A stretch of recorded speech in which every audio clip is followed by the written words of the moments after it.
Hey, what's up you guys? My name is Tyler Rugge. Welcome back to my YouTube channel. Today I'm going to be once again reacting to some class pets. If you guys haven't seen my previous video where I did this, I will link it down below. But I did react to class pets before. I mean, it was bad. I'm not gonna lie, it was pretty bad. So I wanted to do it again because a lot of you guys have been asking me to do it again. And as I saw from my last video, most class pets are not kept very well. They're usually kept improperly. It's actually kind of funny, not actually funny, but it's kind of weird how it turns out a lot of the time class pets, especially reptiles I've found, are kept in like biology classes and like science classes and animal science, whatever. Like classes where you would think that the teacher or the professor, whoever it might be, would most likely know about the animal, know about animals in general, and kind of know how to take care of them. You would just kind of think that with their education they would know how to take care of like a bearded dragon.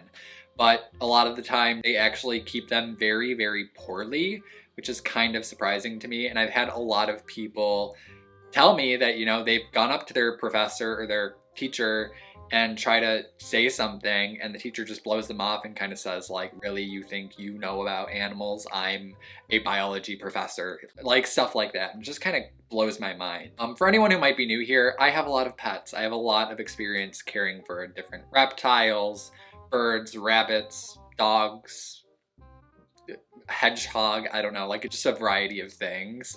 So I'm for the most part pretty well versed with how to take care of a lot of different animals properly, and that's what my channel's about a lot of the time. I kind of have experience to be able to judge people and kind of say what they're probably doing wrong. I've just spent a lot of time researching animals and animal care, whereas a lot of people who have these pets unfortunately don't do that. So anyways, enough, Tyler, shut the frick up, no one cares. Enough blabbering. I'm going to get straight into reacting to different class pets that you guys sent me. Let's get straight into it. So the very first one is a picture of a hamster in a hamster cage, and the picture isn't very good quality or anything, so I apologize for that. But you can basically see everything you need to see. Yeah, it's not good by any means. It's actually a really, really bad setup for a hamster, which might shock some people who, you know, aren't as knowledgeable about hamster care, because this is how I would say the majority of people keep their hamsters, and it's actually really bad. And if you research hamster care, then there's a lot wrong here. Another thing that's kind of bad about class pets in general, I should say, is I'm not totally against the idea of class pets, but I think if you're going to have a class pet, you should be giving it the proper care. Obviously, because the animal deserves it, but also because you're setting an example for a lot of other people, a lot of your other students, and even people in the school. It's sad if you're kind of teaching people that this is okay. To get into what's wrong with this, first of all, the size of the cage is way too small. The absolute bare minimum standard for hamsters is, I believe, 450 square inches, which is about equivalent to a 40-gallon breeder tank. Definitely way too small. It's probably like a fourth or like a sixth of the size of what it should be. And of course it has like different levels, which is nice, but that doesn't count towards the square inch requirement. Also, the amount of bedding in there is very, very sad. Hamsters should, like, in my opinion, bare minimum have like 3 or 4 inches of bedding so that they can properly burrow under the bedding and kind of make their own burrows in space and be able to explore. But in a cage like this, you only have enough room for like maybe an inch of bedding, and it just simply isn't enough. It doesn't even look like there is an inch in there. It looks like they just barely covered the bottom, so the hamster can't even bury itself. And then we could talk about the wheel. It's hard to tell from the picture, but it looks like the wheel is most likely too small for the hamster. When a hamster is running on its wheel, you don't want its back to be arched at all, because that's going to cause health issues down the line. The wheel looks bad, the cage is bad, the bedding's bad. It's hard to tell how many toys are in there. It looks like there's just a plastic like food or water dish, And then there's like a little plastic tube at the bottom. It doesn't really look like there's many toys or chews for the hamster to chew on and wear its teeth down. So that's another issue, is you need to have a variety of like wooden toys and different things that your hamster can chew on. And yeah, I think that's about it. I mean, the majority of what you need to take care of a hamster is like cage, bedding, toys. And then obviously there's like food and water, which I don't know what they're feeding the hamster. But most of the things that you need to care for a hamster is wrong with this. So yeah, stop doing this, please. All right, so next up, we actually have an example that I'm not really that mad about at all, and that is rabbits. So this classroom has, I'm not sure if it's 1 or 2 rabbits.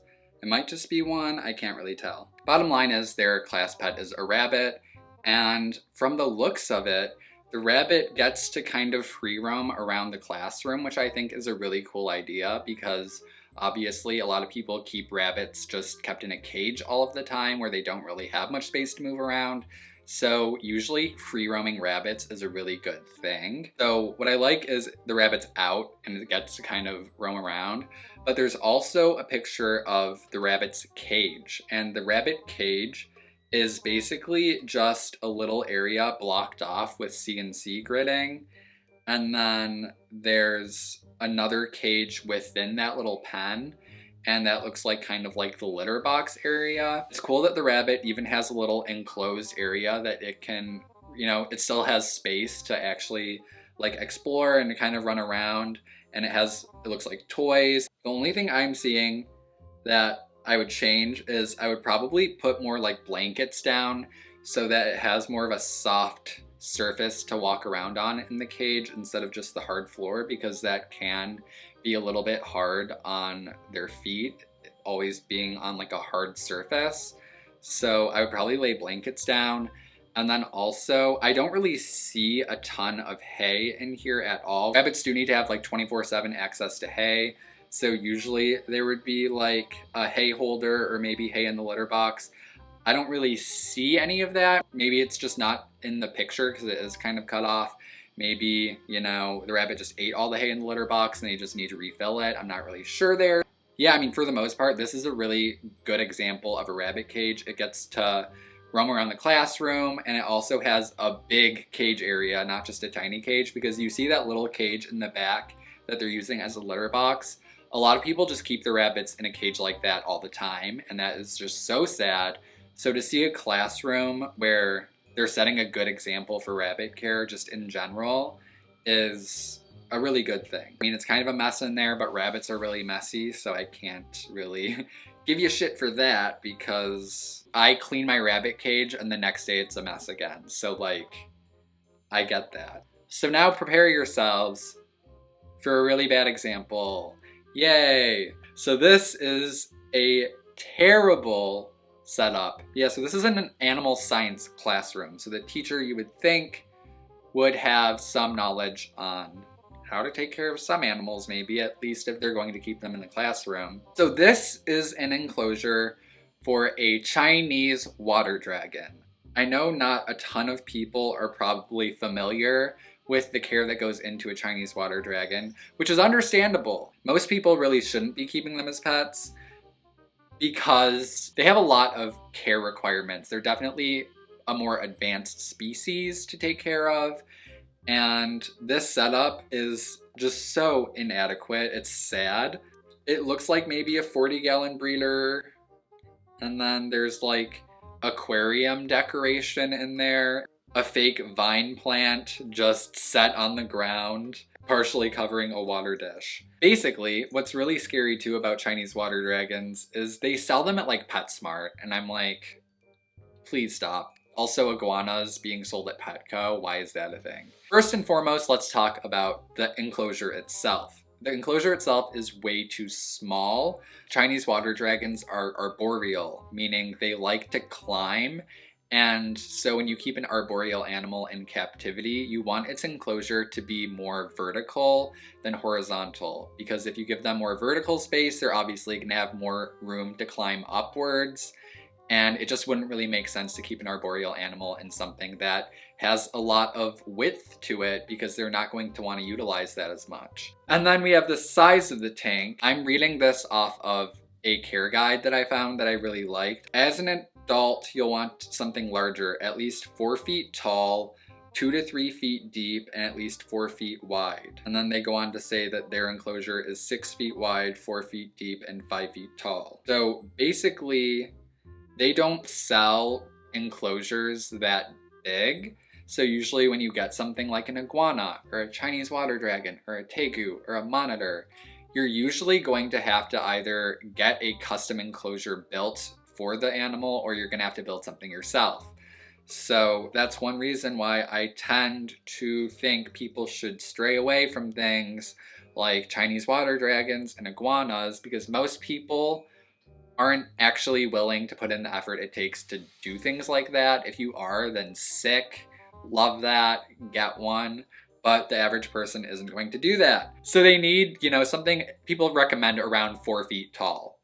This enclosure that it's in is probably, like 1.5 feet or something, maybe. Why stop there?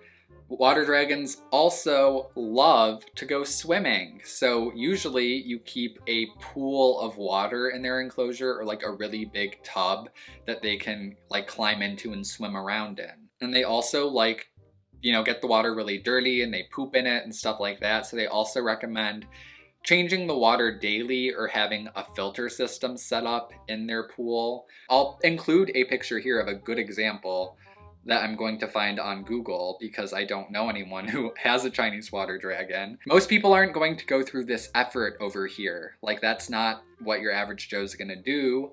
And that looks very different from this water dragon's current setup. I don't know if you've ever seen a Chinese water dragon at PetSmart, but I usually see them frantically running back and forth in the enclosure. And it's because it doesn't get to climb, it doesn't get to swim. It's literally like torture. So I spent a lot of time talking about the Chinese water dragon, but it's just such a terrible enclosure. And I needed to explain to you that there isn't even one thing about this I can point out that is correct. They might have the proper lighting at the very least, but that's about all I can say that's positive. So yeah, that sucks. So next we have another kind of bad example. It's a very bad example, but it's another one that I'm like, this is how most people keep their animals. So this is a red-eared slider. They have a female red-eared slider. She has MBD, and they said, I've tried to get the teacher to add more water, but she doesn't listen. I can't tell what size tank it is, but it's definitely too small. And you can also see that it does not have any room to swim. It looks like maybe a couple inches of water, but that's probably enough for it to like walk around on the ground and like soak in the water, but it doesn't actually get to swim. It has MBD, which is metabolic bone disease. This is caused by it not having either proper lighting or a proper diet or a combination of the two, because they need to have UVB. They also need to have calcium and different supplementation to keep their shell nice and strong. And you can tell it has MBD because if you look closely at the shell, there's a little bump on the top, and turtles with MBD usually do have pretty deformed shells. So that would lead me to believe that they probably either aren't giving the turtle a proper diet or proper lighting, or a combination of the two. So that's extremely unfortunate as well. So a turtle that size, which it pretty much looks like a full-grown turtle, should be in bare minimum like 120 gallon tank. I can show you guys my turtle tank, which I believe is 125 or 130 gallons. For my turtle, it's actually above minimum because they usually say for every inch of turtle shell, you give them 10 gallons, and then turtles like sliders are usually around 10 to 12 inches in diameter. So usually they need to be in around 100 to 120 gallons. My turtle is not 12 inches. It might be like 9 inches or something. So my turtle was also kept very improperly for most of its life. However, I did rescue my turtle from a situation kind of like this. My turtle was actually in worse conditions than this. Let me just start by saying that one thing I do like about this tank is the basking platform is actually pretty cool, because the turtle can get completely out of the water and can completely dry off its shell, which is really important, because if your turtle can't get out of the water completely and dry off, then that can lead to shell rot. The lighting, I can't really tell what type of bulbs they're using, so I can't really judge that so much, but hopefully they have a proper basking temperature as well as proper UV exposure. Again, the turtle should be in like a 100-gallon tank, filled up all the way so that it can swim around properly. And then that little filter in the corner is definitely going to be inadequate because turtles produce a ton of waste. Like, that turtle is probably gonna poop like once in that water and completely destroy it. Oh, it looks like there's 2 filters, but that's still inadequate. One of the biggest issues people have with turtles is they're like, oh my god, turtles are so messy, their water is always dirty, blah, blah, blah. And that's true, turtles are very messy, but you need to have proper filtration.